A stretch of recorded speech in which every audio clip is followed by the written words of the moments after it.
Thank you so much. Good morning, everyone. It's nice to see you all, and thank you so much for the nice introduction. I'd like to welcome our members of the press corps. Some of you are from Washington, so great to see you up here in New York, and hope that you're having a good week at the UN. I'd like to open with a short video that will help us to visualize the reality of the situation on the ground for many people in Iran. Let's take a look.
Powerful, but the reality that people face every day. I'd also like to welcome the members of the Iranian diaspora community who've joined us here today and recognize your contributions. As nations from around the world gather this week, I'd like to highlight the plight of more than 800 prisoners of conscience who are still languishing in Iranian prisons for exercising their universal human rights and their religious freedoms. We stand with them, we remain deeply concerned about their well-being, and we call on the Iranian regime for their immediate release. More than 20 protesters were killed and 5,000 arrested during the brutal government crackdowns on nationwide protests beginning in December 2017. Hundreds more have been arrested throughout the year. Women protesting the mandatory hijab law, environmental activists, Awazis, wanting clean water to drink, Isfahan farmers and Gonabadi Sufis face spurious charges and contrived trials. Some have been killed. Once in prison, the regime singles out these individuals for harsh torture and abuse. Suspicious suicides go uninvestigated. Many of those detained were seeking only to bring about positive change for their society by calling attention to the government's lack of transparency and waste of public funds. Some of these activists dared to highlight that the regime was ignoring looming environmental catastrophes in favor of funding proxy wars throughout the region. Others are jailed for nothing more than their religious beliefs. Evangelical Christian converts and all Christians experience high levels of detention on account of their faith. Sunnis are denied permission to build houses of worship and also pray in public. Leaders of the Baha'i faith suffer harsh jail sentences and severe treatment. As Americans, as some of us who are here as Americans, that is very, very difficult for us to understand what that would be like, suffering for your faith, but it is a reality of the situation on the ground in Iran. Their access to public education and employment is restricted, their property confiscated, businesses closed, and their cemeteries desecrated. The regime limits access to legal representation. It arrests attorneys fighting for the rights of those whose voices it seeks to silence. Earlier this year, prominent human rights attorneys Nasreen Sotoudeh and Zainab Tahiri were arbitrarily arrested on claims that their routine legal work endangered national security. Sadly, these imprisoned changemakers are the very people that Iran needs to fulfill its potential and honor its proud history. Their imprisonment shows the regime's insecurities. I'd like to take a moment to recognize the work of Asma Jahangir, a former UN Special Rapporteur on the situation of human rights in the Islamic Republic of Iran. Ms. Jahangir passed away suddenly in early February. We are grateful for her lifetime of service advocating for universal human rights. She worked to show the true face of the regime by gathering numerous reports about the use of torture and cruel, inhumane, and degrading treatment of prisoners. These include allegations of physical and mental torture to coerce confessions, and the authorities' routine denial of medical care to those who are in need, and also the rights of prisoners to see their families. We are confident that her successor, Mr. Javed Rahman, will continue to document the regime's manifest abuses. We urge our partners and allies in all nations to publicly support the Iranian people and their demands for human rights and fundamental freedoms. As President Trump has said, the longest suffering victims of Iran's leaders are Iran's own people. The regime can't continue its institutionalized abuse without the help of others. That includes international businesses continuing to invest in a government with a horrendous record of corruption, discrimination, and abuses against its own people and also foreign citizens. Foreign investment in the criminal regime will only delay the reforms the Iranian people so desperately need. Let's be clear, the Iranian regime spreads instability around the globe and is alone to blame for the problems that facing their people now. The United States stands with the Iranian people who long for a country of economic opportunity, transparency, fairness, and greater liberty. I would like to introduce Ahmed Batabi and Mohsen Saegarza. Ahmed is here today. Ahmed, are you here? Sir, welcome. Thank you so much for being here. Ahmed was jailed in Iran after there was a photo that you had taken. It was published on the cover of The Economist magazine back in 1999, protesting the regime. He was sentenced to 15 years in prison during a secret trial for creating street unrest. That's what you were accused of, for a photograph that ran on the cover of The Economist. While on furlough for medical treatment, he fled from Iran to Iraq in 2008 and was eventually granted asylum in the United States. And he would like to share his story with you, and we are so proud to have you here. My understanding is that some of my colleagues from the State Department and a prior administration during the Bush administration had helped facilitate your eventually coming to the United States. And I know they're looking forward to reuniting with you today and over the next few days. So we're tremendously proud to have you here. Mohsen, I just mentioned, is an Iranian journalist and a pro-democracy political activist. Are you here, Mohsen? Thank you, sir. Thank you. Welcome as well. We're proud to have you here. He served as an elected official until his pro-democracy views got him banned from public office by the regime back in 2001. He was arrested in 2003 and served several months in jail. Upon his release, he fled to the United Kingdom and eventually to the United States. Please join me in welcoming Ahmed and Mohsen. And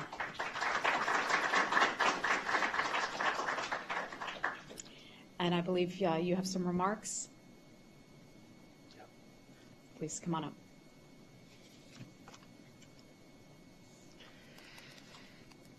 Hello, everybody. My name is Mohsen Sazegara. I have come a long way from Neufle-Château, France, accompanying Ayatollah Khomeini victory flight to Tehran in 1979 to here in New York in 2018. I'm one of the writers of IRGC Charter and member of the board of IRGC, first commanding board of IRGC, head of National Radio, Prime Minister Office Political Deputy, head of the IDRO, biggest governmental industrial holding company that owns 140 huge manufacturing companies of Iran. But when I left the government and started to criticize the regime, the pressures started. I published 4 newspapers, 1 weekly, 2 monthlies, all were shut down by the regime. And at last, I ended in Evin prison and confined somewhere. They arrested my son and put pressure on my wife as well. 4 times imprisonment And during the last one, I was on 2 long hunger strikes, totally 79 days.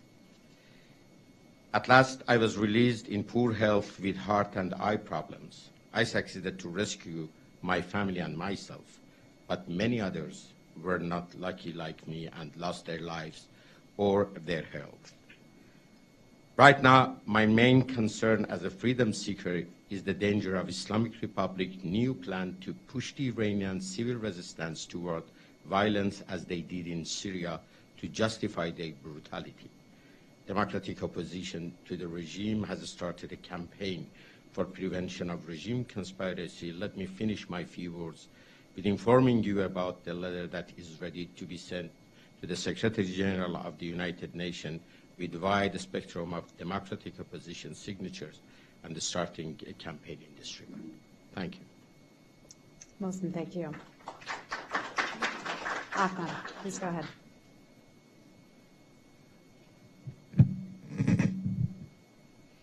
Good morning, ladies and gentlemen. My name is Ahmed Batebi, journalist and former political prisoner.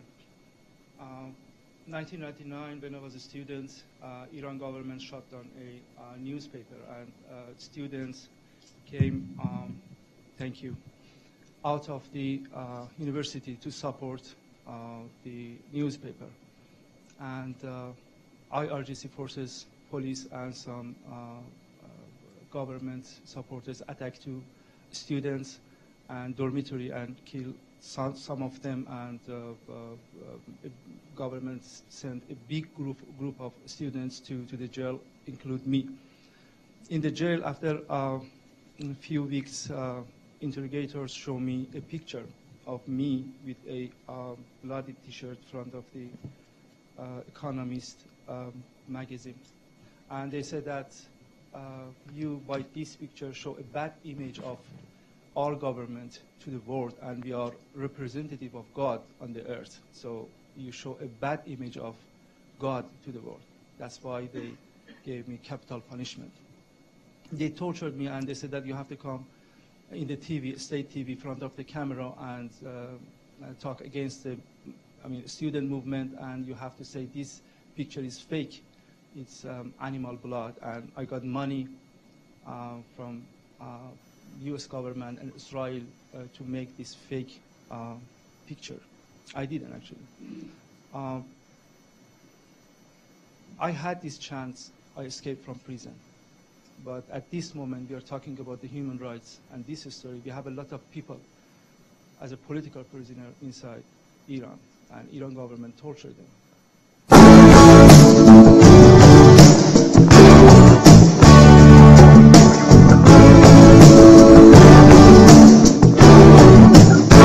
Gone out of town. I really appreciate it.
Good morning. Did we solve the AV problems? Great. Thank you very much, Heather. And I'm very pleased to join an old friend of mine and a colleague from the State Department, Ambassador Mike Kozak. I think, as you know, we seek a comprehensive deal with Iran to address the full range of Iran's destructive behaviors. We know it supports proxies around the Middle East, violent proxies. They proliferate missiles. maritime aggression, cyber attacks. One aspect that's very important to us is pressing the regime to also live up to its human rights commitments. And it's fitting that we are echoing this call here at the United Nations. Earlier this week, Secretary Pompeo gave a speech, and he said that the Iranian regime's track record over the past 40 years has revealed it as among the worst violators of the UN Charter and UN Security Council resolutions. The regime's actions both at home and abroad are an affront to the UN's core values, and they should be addressed, especially as a member state. We must not fall into the trap of complacency, nor should we allow ourselves to be deceived by polished diplomats like Foreign Minister Zarif or President Rouhani. These so-called moderates represent a regime that routinely jails people who exercise their human rights. They jail lawyers for representing women, some moderates. We wish fewer diplomats at the UN General Assembly would accept as normal Iran's serial violations of human rights. I can assure you there is nothing normal about Iran's actions. What's more, the hollow words of the leaders of the Islamic Republic here during the UN General Assembly are of little comfort to the thousands of Iranians who continue to face repression and abuse on a daily basis. What we are demanding of the Iranian regime is really what this body demands of every member state. Stop persecuting civil society. Please provide all Iranian citizens with due process, regardless of their political and religious beliefs, and end the support of terrorist proxies who destabilize other nations. The activists that we have highlighted today and throughout the days leading up to the UN General Assembly, they are guilty only of having the temerity to stand up and to speak out. And it is time that the international community muster the strength to do the same. And so to all of these courageous Iranians who are languishing in prison, please be certain that the United States stands with you. And I encourage everyone to visit the State Department's website. We have published a report this week. The Secretary of State rolled it out a couple of days ago. It's titled Outlaw Regime, chronicling a chronicle of Iran's destructive activities. And if you look at Chapter 6, it is on human rights abuses in Tehran. And here is the photo we have inside and on the cover of a university student in Iran who is being gassed with a smoke grenade. And so we talk here about the targeting of religious minorities, the atrocities abroad, the repressions on very basic freedoms. It's also the case that when you look at what the Ayatollah was saying, Ayatollah Khomeini was saying when he was in Paris before going to Iran, and then what he said when he got to Iran, he promised an end to a number of things, and he also promised more freedom, more prosperity, an end to corruption. And we have had 39 years of failed promises. They have not delivered. This regime has not delivered on the promises of the revolution. I think the Iranian people know that. So many of the things that the United States is asking the Iranian government to stop doing are the same things the Iranian people are asking the government to stop doing. And so we will continue to stand with them. Ambassador Kozak and I are happy to take a few questions.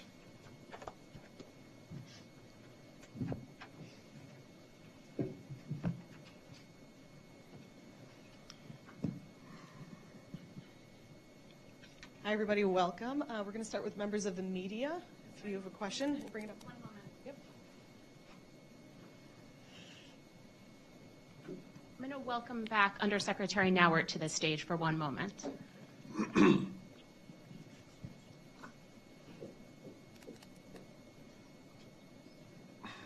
Thank you. Gentlemen, before you start taking questions, I would like to invite Ahmed to come back and join us. There was a little bit of an audio interference, and it interfered with his ability to tell his story in a way that could clearly be picked up by those folks who are watching and recording this. So I wanted to ask him, sir, if you would, apologies for that technical issue, if you would kindly step up and tell us about your time in Iran and your home country as you were taking a photograph that appeared on the cover of The Economist. And after his photograph appeared on the cover of The Economist, you were harassed, detained, and all of that. If you would be kindly share your story once again for us. Thank you.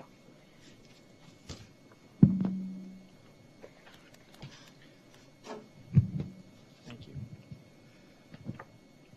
Good morning again. My name is Ahmad Batavi, journalist and former political prisoner. Is it good? There you go. Okay, perfect. Sure.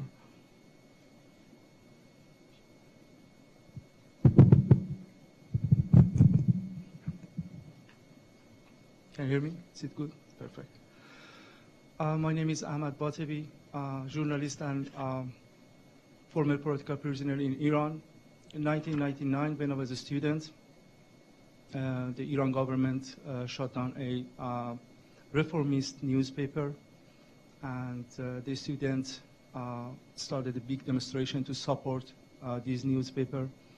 And a few hours after that, IRGC, Revolutionary Guard, and police and some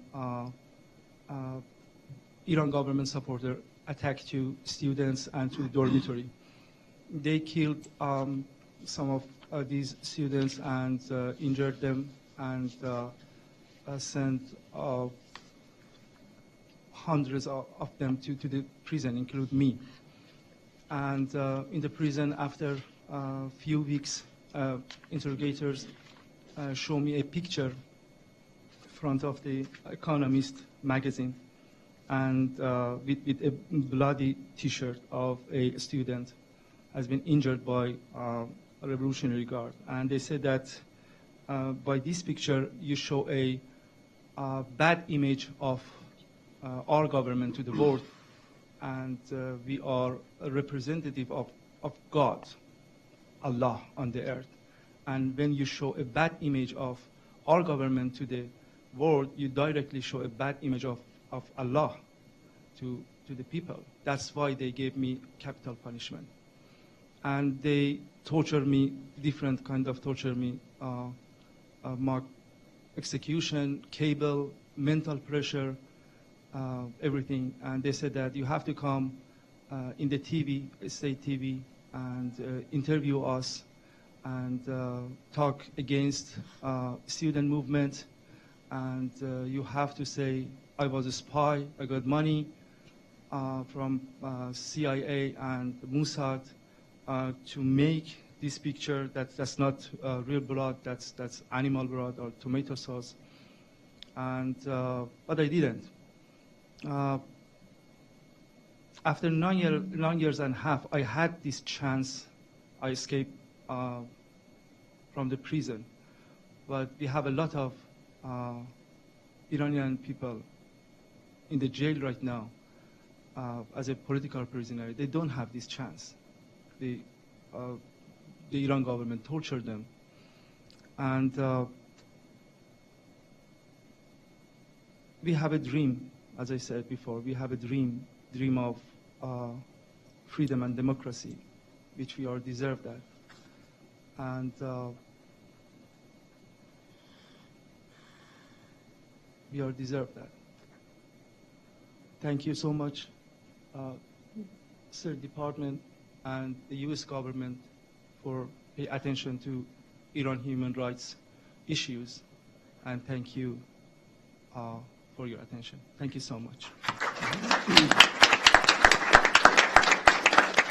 And thank you for stepping up again and completing your story. Thank you so much. I'll hand it over to our Special Representative Brian Hook and also Ambassador Kozak. Thank you, gentlemen. So at this time, we're going to take questions from the press. If you can raise your hand and wait for the microphone, and please state your name and media affiliation. Sure. Hi, I'm Gita with the Voice of America, the Persian Service. Brian, I have a question for you. We have repeatedly heard from the U.S. government about Iran's malign behavior. Up until now, at least I assumed that this was regarding its terrorist activities and what it supports around the world in terms of the proxy wars and everything that it carries out. However, with this report, that you've just recently put out, you've included human rights in there, and also in the film that we watched at the beginning, there was the term malign behavior about human rights. So, number one, how high a priority do you attach to human rights with regards to the Islamic Republic of Iran, among everything else that you're concerned about? And do you have a strategy for an approach to, addressing that? Mm-hmm. Thank you. This report that we put out a couple of days ago that the Iran Action Group published does represent the entire range of Iranian threats. We also, though, include in there a section on human rights and a section on the environment. I think it's been underreported in the press the degree to which this government has been systematically destroying the environment. Prior to this government taking power, I think there were about 7 ancient dams. There are now over 600 dams. And all of this, all the dam buildings actually dried up many of the lakes and rivers, and so farmers have a hard time farming. People don't have access to clean water, don't have access, they don't breathe clean air. And when they protest, asking for clean air and clean water, they're arrested and killed. And we document this in this report. We don't believe in taking these things seriatim. We think that you need to take a comprehensive approach and highlight the entire range of Iran's destructive behaviors. Missile proliferation is a destructive behavior. It very much affects the security and the safety of not only our diplomats, but also our allies and partners around the world. There's also the destructive behavior inside of the regime. And so we need to, we will continue to take a comprehensive approach to all of Iran's destructive behaviors. More specifically, we are seeking a new deal with Iran, one that is not just limited to the nuclear program, but covers what we believe are the threats. And so of those, the 5th of the 12, if you look at Secretary Pompeo's speech in May, he talks about releasing all citizens of the United States who are detained unjustly, and also those who are detained from our allies and partners around the world, because their human rights are violated. So of the 12 requirements in a new deal, we include an aspect of human rights.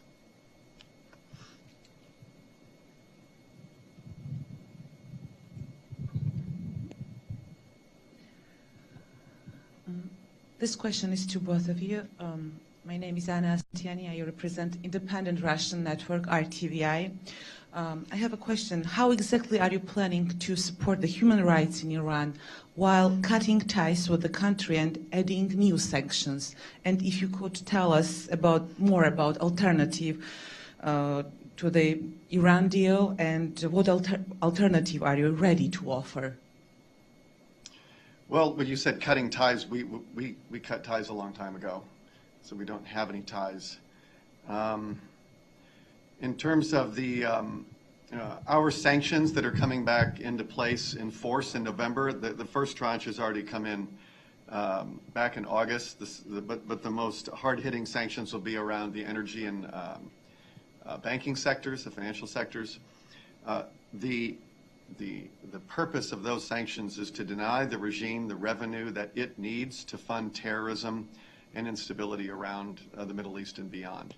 And so that is the point of our sanctions, is to advance our national security objectives and to create sufficient pressure on the Iranian regime that it decides that the cost-benefit analysis of its destructive behavior is no longer in their favor. And historically, the regime does not come to the table absent pressure. If we could talk them into behaving better, this would have been settled a long time ago. One of the, I would say, perhaps the biggest mistake this regime has made They were given the opportunity of a lifetime in 2015 with the Iran nuclear deal. They were given $100 billion in sanctions relief. And that was their moment to choose a better path, because the United States at that time, the prior administration, had decided to lift the sanctions and provide enormous sanctions relief. And the regime then decided to spend billions and billions and billions of dollars on violent misadventures. I've heard that there's a joke inside of Tehran about the money, the billions that came on the plane. It didn't land in Tehran, it landed in Damascus. We have released all of these statistics. Almost $5 billion to Assad, $700 million a year to Lebanese Hezbollah, hundreds of millions of dollars in Yemen. And so where does this money come from? It comes from Iran's opaque economy, money laundering, the Revolutionary Guard Corps, which controls more than half of the economy. 80% of its tax revenues are from oil. Where does that money find its natural resting place with this regime? It ends up in Lebanon, Hamas, Palestine Islamic Jihad, and their militias in Iraq, Syria, and Yemen, the missile proliferation that's going on. So we tried sanctions relief with this regime, and it did not moderate the regime. They used the money, and they have become even more dangerous. And so now we are going back to pressure, and we are imposing maximum economic pressure on the regime until it decides to change its behavior. Thank you. Barbara Platt-Usher from the BBC. Question for both of you. In your interactions this week with other diplomats and colleagues, how much has the message that you're giving about human rights been impacted by the widespread opposition to the U.S. decision to pull out of the Iran nuclear deal? For example, you said that President Rouhani's words rang hollow, but in fact they actually resonated much more strongly than they would have otherwise because of this decision to pull out of the deal, and he was able to paint the U.S. as a rogue state for violating an international agreement rather than Iran. So has that impacted your ability to strongly send out your message about human rights? Thank you. Well, I'll take the first part and then ask Ambassador Kozak the second part. As Foreign Minister Zarif told a meeting of the Joint Commission here last year, it's not an agreement. It's a plan of action. It doesn't have signatures. It was a personal agreement that was approved by a president no longer in office. The Iranian regime knows our system of government. If they wanted an agreement, a plan of action that endured beyond the administration, they know what a treaty is. And they decided to get a much better deal by getting something much lower in our hierarchy of plans. And so they essentially made a 20-year plan of action with a president who had 2 years left in office. And so we are not legally bound by this plan. The UN Security Council resolution is not legally binding. It does not bind any of UN members into staying in the plan. It is just a plan. And that's exactly what Foreign Minister Zarif told a meeting of the Joint Commission last year. And now he puts out tweets describing this as a glorious international accord. And he's not telling the truth. And so we decided to leave the Iran nuclear plan. We do have a disagreement with the other parties on the sufficiency of the plan. That is the only disagreement we have. We share the same threat assessment of the entire range of Iran's malign behaviors. You could go around the world and ask people to describe Iran's threats to peace and security, and you're going to hear almost an identical version. You want to say anything about the human rights? Yeah, I'll just add briefly. The goings-on on the nuclear side really hasn't affected much our dialogue with others on human rights. Other like-minded governments are also concerned about the human rights situation in Iran, have been for years. We work together to pass resolutions in the UN and so on, but you can see how much good that has done. So I think what's different here is that we're putting some teeth behind the human rights factor, as well as the other bad behaviors of Iran.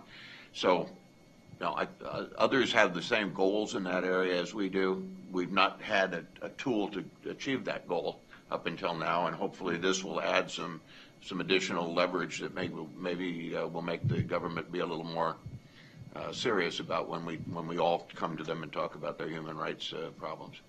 Let me mention one other thing, which Mike makes a good point. In 2009, when the last administration had its eyes on a deal, during the Green Revolution, they sided with the regime, and in the first few weeks, they were silent. And what we've seen is during the period of negotiating the Iran deal, Western nations tolerated a lot of bad behavior to get the deal, and they have tolerated much worse behavior since the deal has been signed.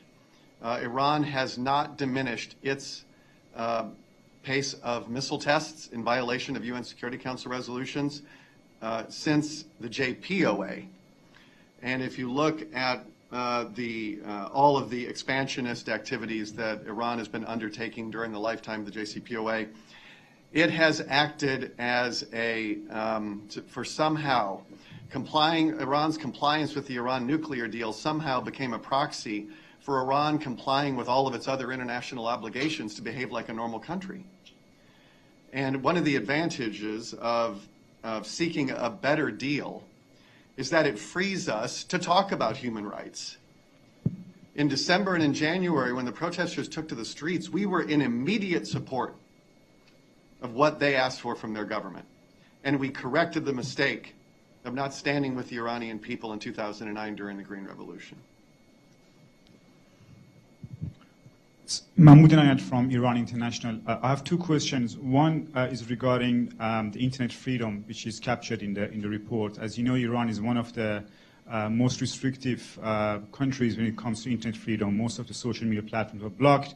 My question is what the practical measures that the U.S. government is implementing with regard to helping with internet freedom in Iran. And the second question is about the disinformation campaign and the possible threat of the Iran meddling the upcoming midterm election. As you know, a number of state-sponsored outlets, their profiles and accounts on social media was closed down. I'm just wondering to what extent is actually a real threat, sort of Iran meddling in the U.S. election. Yeah, Secretary Pompeo's speech earlier this week highlighted how Iran has been exploiting social media to spread disinformation. Google, Facebook, and a few other social media platforms shut down, I know it was hundreds, it might have been thousands of accounts that were tied back to the Iranian government. And so another example of an outlaw regime that doesn't respect international norms. And we will continue to call that out. We think it's very important for the Iranian people to be as interconnected as possible. You've got the Ayatollah has a Twitter account, and Zarif and Rouhani have a Twitter account, but they ban social media inside of Iran. This is the hypocrisy of the regime. And Secretary Pompeo has called out and will continue to call out all acts of hypocrisy by this religious dictatorship.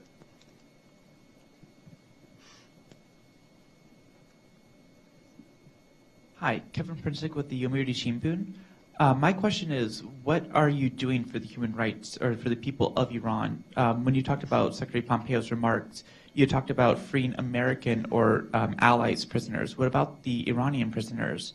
And what kind of sanctions will we be pursuing to support the Iranian people in terms of human rights as the United States unilaterally and also multilaterally through the United Nations? Well, I'll give my quick answer. During the December and January protests, we imposed U.S. sanctions on the Minister of the Judiciary in Iran. And that was because of what he was doing to jail protesters. And so we thought it was very important to reach into the judiciary. The Iranian people have been, they're completely jaded and frustrated by Iran's judiciary. They don't believe that Iran's judicial system provides any notion of due process or fairness. And so people have lost confidence in their judicial system. to render justice. That's why one of the reasons why we sanctioned the head of the judiciary. And I'll ask Mike to add anything else on the.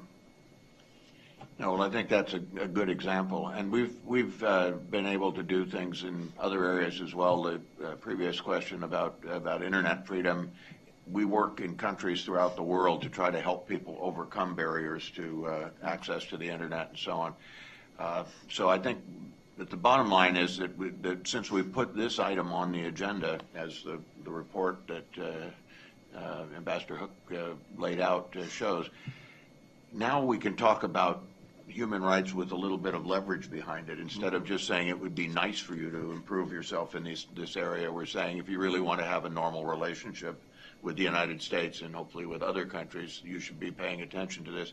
I think the other thing we're trying to do is also, as Secretary Nauert mentioned, call on businesses around the world to say, do you really want to be joining in business ventures with people who behave this way? It usually does not end well for the business, let alone for the suffering people in the country.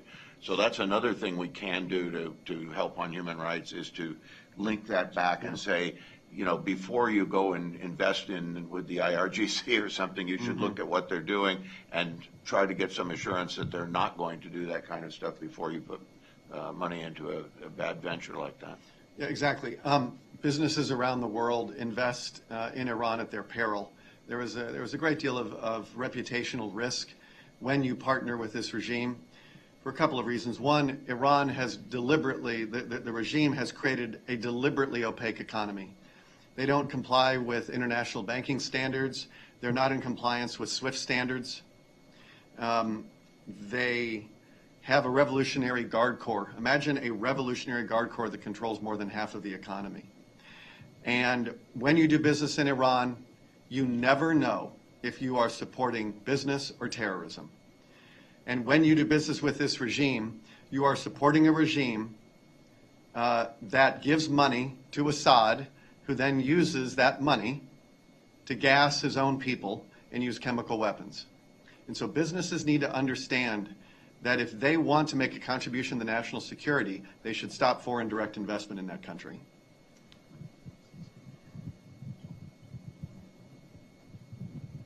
Hi, my name is Atsushi Takemoto with Kyodo News Japan. Thank you for doing this. Couple of years ago, I used to live in Iran, and my house was close to the Evin prison. And during my stay, I met lots of Iranian citizens who paid big respect to American culture, American values. And those are the people who are actually suffering from sanction on the ground. So my question is on the Iran Action Group. So are you, other than putting pressure on the regime, are you trying to communicate, or are you trying to promote communication with the Iranian citizens, not the regime? Yes, of course, and understand something. As Heather was saying earlier, the longest suffering people of the Iranian regime are the Iranian people. For 39 years, they have mismanaged their economy, they've mismanaged the environment, and they have become an international pariah. Because this, at heart, is a revolutionary regime.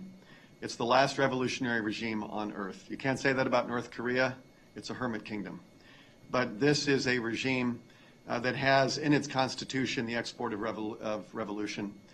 And so what we have been saying is it's important that the Iranian people understand that we have exemptions in our sanctions regime that provide for food, medicine, medical devices that will be very robustly implemented. We think that's very important. But the suffering that the Iranian people are going through economically with the collapse of the rial, the high unemployment, especially high youth unemployment, is a consequence of a regime that has been robbing its citizens for many decades. And they spend that money on revolution outside of its borders. And so our message to the Iranian people is that we support your demands on the regime. Many of them are the same demands that we have. And this will be the last question. Thank you. Hatim El-Gamasi from NewEgypt.tv. Ambassador Hockey just mentioned sanctions did not moderate the regime of Iran.